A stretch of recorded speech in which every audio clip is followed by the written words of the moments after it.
मेष राशि के लोग पिछले कुछ समय से कई परेशानियों का सामना कर रहे हैं और यह सब 2025 के आगमन से पहले जिन उम्मीदों और ख्वाहिशों के साथ शुरू हुआ था, वो अब एक अलग ही मोड़ पर नजर आ रहा है।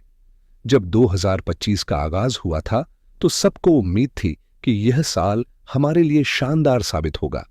करियर में तरक्की, स्वास्थ्य में सुधार, योजनाओं में सफलता, आर्थिक स्थिति की मजबूती और पारिवारिक रिश्तों में सुधार की सभी उम्मीदें थीं। लेकिन जैसे जैसे साल की शुरुआत हुई, समस्याओं ने और भी गहरा असर दिखाना शुरू कर दिया। किसी की नौकरी चली गई तो किसी के व्यापार में भारी उतार चढ़ाव देखने को मिले। कुछ लोग बेहद संघर्ष कर रहे हैं, काम में रुकावटें आ रही हैं और कई लोगों के पैसे फंसे हुए हैं। समस्याओं का सिलसिला थमने का नाम नहीं ले रहा है। अब सवाल उठता है कि क्या 2025 इसी तरह की परेशानियों से घिरा रहेगा या भविष्य में कुछ सकारात्मक बदलाव देखने को मिलेगा।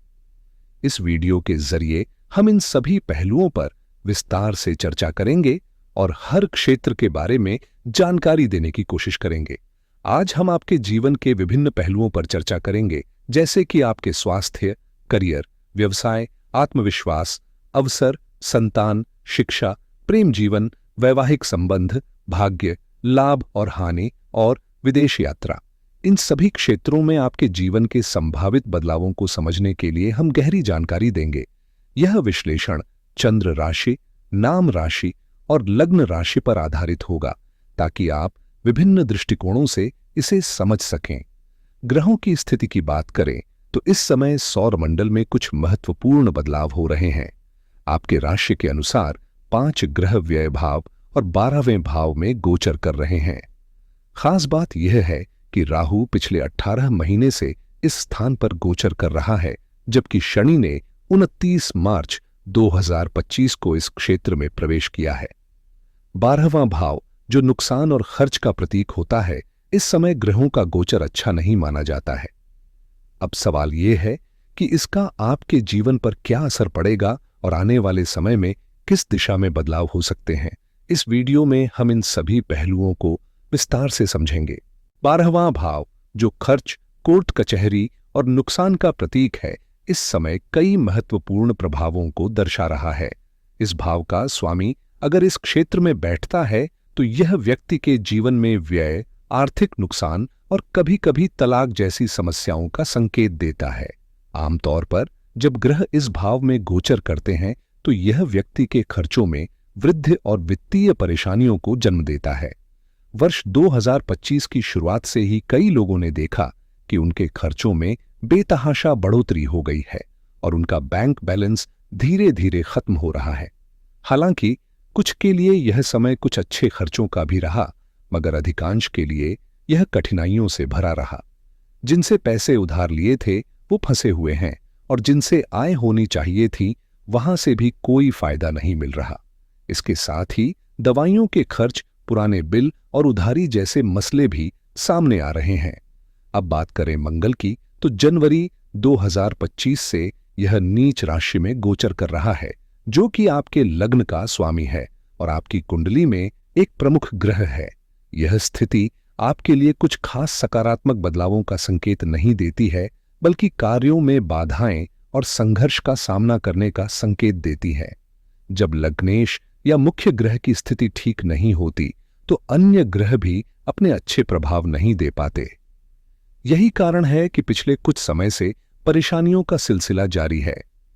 अगर हम 2024 के सितंबर से दिसंबर तक की बात करें तो मंगल ने नीच राशि में गोचर करना शुरू कर दिया था, और जब कोई ग्रह नीच राशि में गोचर करता है तो वह 100% नकारात्मक प्रभाव डालता है। मंगल, जो आपके लग्न और स्वास्थ्य का स्वामी है, इस समय आपके जीवन में उतार चढ़ाव का कारण बना। स्वास्थ्य में समस्या, आत्मविश्वास में कमी और कई बार तो निर्णय लेने में भी दिक्कतें आईं। मंगल का अष्टम भाव पर शासन होने के कारण यह अचानक आने वाली समस्याओं का संकेत भी देता है, और कई लोग तो इस प्रभाव के चलते अपनी नौकरी तक छोड़ने को मजबूर हुए। इसका कारण यह है कि मंगल धैर्य को खो देता है, जो कि किसी भी स्थिति में संतुलन बनाए रखने के लिए जरूरी होता है। इसके अलावा मंगल अब चौथे भाव में गोचर कर रहा है, जो माता, घर और सुख के भाव को दर्शाता है। यह स्थिति आपके मानसिक शांति और पारिवारिक जीवन पर भी असर डाल सकती है। मंगल इस समय आपके जीवन में कई परेशानियों का कारण बन रहे हैं, क्योंकि उनका प्रभाव नकारात्मक दिशा में बढ़ रहा है, जिससे कई बार सुखों में कमी और तनाव बढ़ रहा है। मंगल 6 जून 2025 तक इस स्थिति में रहेंगे, लेकिन जैसे ही वह 6 जून को राशि परिवर्तन करेंगे और मित्र के घर त्रिकोण भाव में प्रवेश करेंगे, तब आपके जीवन में सकारात्मक बदलाव आना शुरू होगा।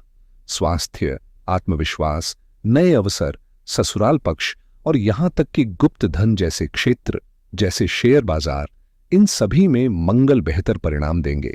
हालांकि इस बदलाव से पहले मंगल की स्थिति अभी भी चुनौतीपूर्ण है, लेकिन एक अच्छी बात यह है कि गुरु ग्रह आपके पक्ष में हैं और लंबे समय से आपको पूरा समर्थन दे रहे हैं। गुरु द्वितीय भाव यानी धन भाव में गोचर कर रहे हैं, जो धन और संपत्ति के मामलों में मदद करता है। इसका असर यह है कि चाहे परिस्थितियां कैसी भी हों, गुरु आपके लिए रास्ता दिखाने का काम कर रहे हैं। इसलिए यह समझ लीजिए कि हालात थोड़े समय और चुनौतीपूर्ण रह सकते हैं, लेकिन गुरु के आशीर्वाद से राह में सुधार जरूर आएगा। हालांकि कुछ परेशानियां अभी भी जारी रहेंगी, लेकिन चिंता की बात नहीं है, क्योंकि किसी न किसी रूप में आपके कार्य पूरे होते जाएंगे। ये समस्याएं कब तक रहेंगी? यदि हम ग्रहों की स्थिति पर नजर डालें तो यह कठिनाई मई 2025 तक बनी रहेगी, क्योंकि 12वें भाव में ग्रहों की युति है जो नकारात्मक प्रभाव डाल रही है। हालांकि अप्रैल 2025 का महीना कुछ बेहतर बदलाव लेकर आ सकता है। 14 अप्रैल को सूर्य का राशि परिवर्तन हुआ और वह अब आपकी राशि मेष में यानी लग्न भाव में गोचर कर रहे हैं। सूर्य का यह स्थान आपके लिए बहुत फायदेमंद साबित होगा, क्योंकि सूर्य इस समय 100% सकारात्मक परिणाम दे रहे हैं। आपकी कुंडली के हिसाब से सूर्य पंचम भाव के स्वामी हैं और उनका लग्न भाव में गोचर खासतौर पर शिक्षा, आत्मविश्वास और करियर के लिए बेहद शुभ रहेगा। यह वह समय है जब आपके लिए नए अवसर खुलेंगे। खासकर जो लोग इंटरव्यू दे चुके हैं या नौकरी की तलाश में हैं, उनके लिए यह समय सबसे बेहतर होगा।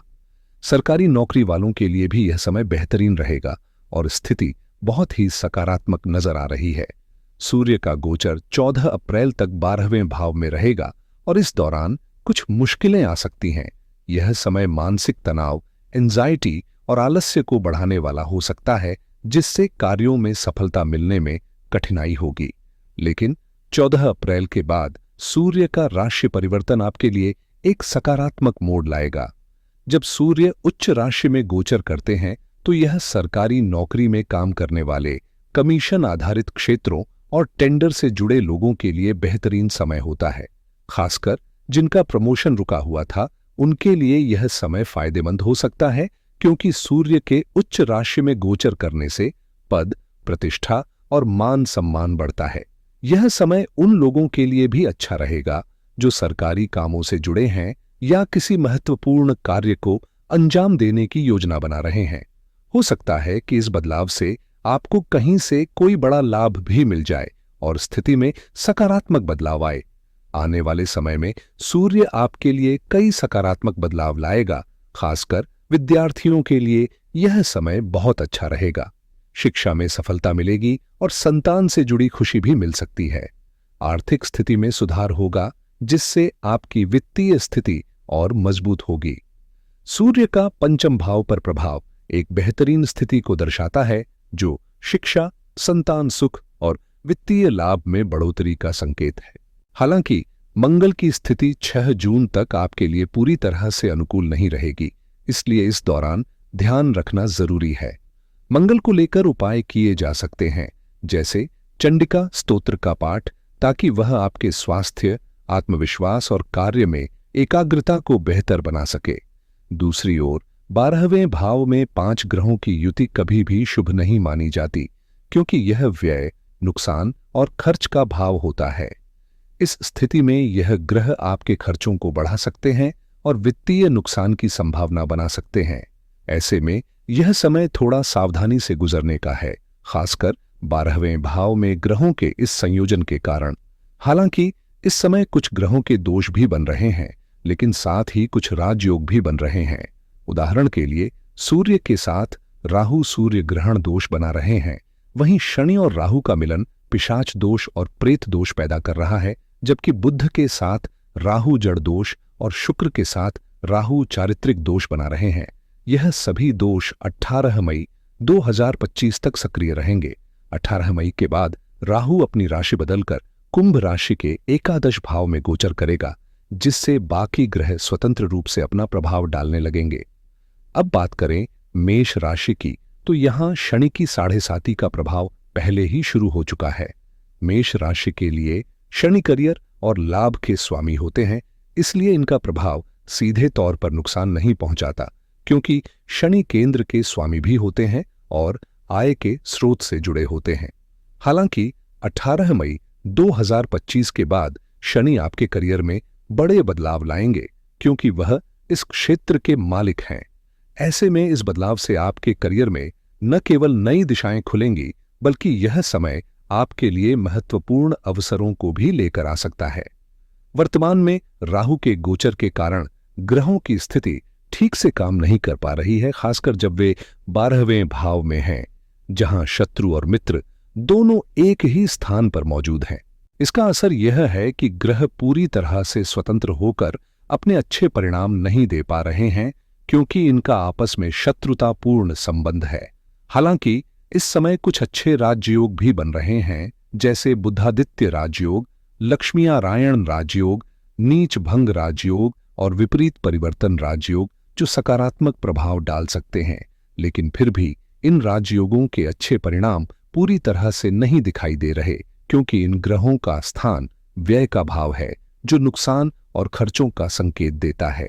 इसलिए अभी आपको थोड़ी धैर्य और संयम रखना होगा। जैसे ही 18 मई 2025 को राहु एकादश भाव में गोचर करेंगे, यह समय बदलाव का होगा और तब ये राजयोग सक्रिय हो जाएंगे, जिससे आपको हर क्षेत्र में सफलता मिलने लगेगी। पिछले कुछ समय से ग्रहों का प्रभाव आपके लिए परेशानियां बढ़ाने वाला था। कामों में देरी हो रही थी और चीजें ठीक से नहीं बन पा रही थीं। लेकिन यह जान लें कि 18 मई के बाद ये ग्रह अपना मार्गदर्शन बदलेंगे और सकारात्मक परिणाम देने लगेंगे। खासकर शुक्र का गोचर 12वें भाव में होने से भौतिक सुखों में बढ़ोतरी होगी। विदेश यात्रा के अवसर भी सामने आ सकते हैं, जिससे जो लोग विदेश जाने का सपना देख रहे हैं, उनके लिए यह समय बेहतरीन होगा। इस दौरान कई राजयोग भी बन रहे हैं, जैसे बुध के साथ शुक्र का लक्ष्मीनारायण राजयोग, बुधादित्य राजयोग और विपरीत परिवर्तन राजयोग, जो आपको जीवन के विभिन्न क्षेत्रों में लाभ देंगे। इन ग्रहों का सही समय पर सक्रिय होना आपके लिए एक अच्छे बदलाव की शुरुआत करेगा। इसके साथ ही गुरु ग्रह का समर्थन भी आपको पूरी तरह से मिल रहा है, जो आपके मार्ग को और आसान बनाएगा। गुरु ग्रह 14 मई 2025 को तीसरे भाव में गोचर करेंगे, जो कि द्वितीय भाव के मुकाबले कुछ अलग प्रभाव डालेगा। तीसरे भाव में गुरु का गोचर आपके बल और पराक्रम को बढ़ावा देगा, लेकिन वो पहले जैसे फायदेमंद परिणाम नहीं दे पाएंगे। हालांकि गुरु की दृष्टि सप्तम भाव पर होने से आपकी व्यापारिक स्थिति मजबूत रहेगी और यदि आप विवाह के लिए प्रयासरत हैं तो सफलता मिलने की संभावना बढ़ जाएगी। लव लाइफ भी इस दौरान शानदार रहेगी और वित्तीय स्थिति में भी धीरे धीरे सुधार होगा। गुरु हमेशा हर क्षेत्र में अपना सहयोग देते हुए रास्ते खोलने का काम करते हैं और मई 2025 तक उनका सहयोग आपके लिए बेहद लाभकारी रहेगा। 14 मई के बाद जब गुरु पराक्रम भाव में जाएंगे तो जिन लोगों का विवाह नहीं हुआ है उनके लिए यह समय बहुत अच्छा रहेगा। इस समय विवाह, मांगलिक काम, यात्रा, वीजा, पासपोर्ट या ग्रीन कार्ड जैसे काम भी सुलझ सकते हैं। कुल मिलाकर यह समय आपके लिए बहुत ही सकारात्मक और फायदेमंद रहेगा। अगर हम शुक्र की बात करें तो यह धन के कारक ग्रह हैं और जब ये 12वें भाव में गोचर करेंगे तो खर्चों में अप्रत्याशित वृद्धि हो सकती है। बैंक बैलेंस पर असर पड़ सकता है, इसलिए इस समय खर्चों को नियंत्रित करना बेहद जरूरी है। बुध भी 12वें भाव में हैं, जो विदेश यात्रा के लिए बेहतरीन संकेत दे रहे हैं। विदेश जाने का अवसर इस दौरान बन सकता है। वहीं केतु का 6ठे भाव में स्थित होना रोग, आरण और शत्रुओं से निपटने का काम करता है, लेकिन यह कभी-कभी पैरों से संबंधित समस्याएं भी पैदा कर सकता है। शनि, जो आपके करियर और लाभ के मालिक हैं, 12वें भाव में गोचर कर रहे हैं, जिससे करियर में कुछ रुकावटें और लाभ प्राप्त करने में देरी हो रही है। इस समय शनि की स्थिति आपके कामों में कुछ बाधाएं उत्पन्न कर सकती है, लेकिन इनका प्रभाव स्थायी नहीं रहेगा। हालांकि पिछले कुछ समय से परेशानियां बनी हुई हैं, लेकिन 14 अप्रैल को जब सूर्य अपनी कारक स्थिति में आकर प्रभावी रूप से काम करेंगे, तब कई दिक्कतें दूर हो जाएंगी। इस बदलाव के साथ ही आपको नौकरी में प्रमोशन, बल और पराक्रम में वृद्धि देखने को मिलेगी, जिससे आपकी स्थिति सुधरेगी। हालांकि शनि जैसे ग्रह जो लाभ के मालिक हैं, वे 12वें भाव में गोचर कर रहे हैं और इस कारण कुछ खर्चे और नुकसान का सामना करना पड़ सकता है। राहु भी लंबे समय से इसी भाव में गोचर कर रहे हैं और यह व्यय, नुकसान और खर्चों को बढ़ावा देते हैं। हालांकि राहु कभी-कभी धन की व्यवस्था भी बना देते हैं, लेकिन ग्रहों की जो स्थिति बन रही है वह पूरी तरह से सकारात्मक नहीं है। उदाहरण के तौर पर मंगल की स्थिति 6 जून तक ठीक नहीं है, जबकि केतु 6 भाव में होने के कारण अच्छे परिणाम नहीं दे पा रहे हैं। वहीं गुरु और सूर्य की स्थिति बेहतर परिणाम देने के संकेत दे रही है, जो आपके लिए शुभ साबित हो सकते हैं। अगर हम स्वास्थ्य की बात करें तो जून से लेकर सितंबर तक का समय आपके लिए सबसे अच्छा रहेगा। इस दौरान आपका आत्मविश्वास ऊंचा रहेगा और आपको नई अपॉर्चुनिटी भी मिल सकती है। यह समय शारीरिक और मानसिक रूप से भी बेहतर होगा। यदि आपको पैरों में दर्द, गठिया या अनिद्रा जैसी समस्याएं हैं, तो शनि के उपायों को ध्यान में रखना चाहिए। दशरथ कृत शनि स्तोत्र का पाठ या शनि के बीज मंत्र का जाप करने से आपकी स्थिति में सुधार हो सकता है। 6 जून के बाद मंगल पंचम भाव में आकर संतान सुख, लव लाइफ और विवाह के अवसरों में सुधार करेगा। मंगल की यह स्थिति जो पहले सितंबर 2024 से खराब चल रही थी, अब ठीक होने लगेगी और आप कई क्षेत्रों में लाभ देखेंगे। हालांकि शनि की 7.5 के कारण कुछ सावधानी भी रखनी होगी, क्योंकि यदि आप लापरवाह रहे तो नुकसान भी हो सकता है। कुल मिलाकर मेष राशि वालों के लिए एक महत्वपूर्ण बदलाव आ रहा है, लेकिन हर कदम सोच समझकर उठाएं।